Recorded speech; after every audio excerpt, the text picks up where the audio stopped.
మాజీ మంత్రి అంబటి రాంబాబు సంచలన వ్యాఖ్యలు చేశారు. ఏపీ ప్రభుత్వం రాజ్యాంగేతర శక్తిగా వ్యవహరిస్తోంది అన్నారు. నిబంధనలను పక్కన పెట్టి కక్ష సాధింపు చర్యలకు దిగుతోందని, హామీలు అమలు చేయకుండా రెడ్ బుక్ రాజ్యాంగాన్ని అమలు చేస్తోందని అన్నారు.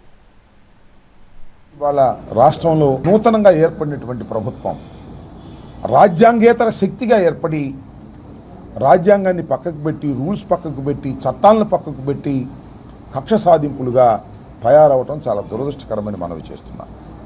వారు 5 సంవత్సరాల పాటు అధికారంలో లేనప్పుడు, వైఎస్ఆర్ కాంగ్రెస్ పార్టీ అధికారంలో ఉన్నప్పుడు ఎవరైతే వారిని వ్యంగ్యంగా మాట్లాడారో లేదా పోస్టులు పెట్టారో, చట్ట ప్రకారంగా పోస్టులు పెట్టినవి కూడా, సెన్సార్ అయిన సినిమాలో ఉన్నటువంటి భాగాలు కూడా అన్నిటినీ బయటకు తీసి ఇవాళ కక్ష సాధించటమే ప్రధాన ధ్యేయంగా ఇవాళ ఉన్న ప్రభుత్వం పనిచేయడం చాలా దురదృష్టకరమని మనవి చేస్తున్నాం.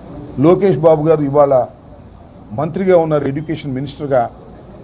ఆయన ఎన్నికలకు ముందు చెప్పాడు, నేను ఒక రెడ్ బుక్ రాస్తున్నాను, ఆ రెడ్ బుక్ వల్ల దానిలో రాసుకున్న వాళ్ళందరినీ అధికారంలోకి వచ్చిన తర్వాత వాళ్ళ సంగతి తేలుస్తానని. ఇవాళ 5 మాసాల నుంచి రెడ్ బుక్లోని అంశాలను తేల్చే కార్యక్రమంలో ఉన్నారు.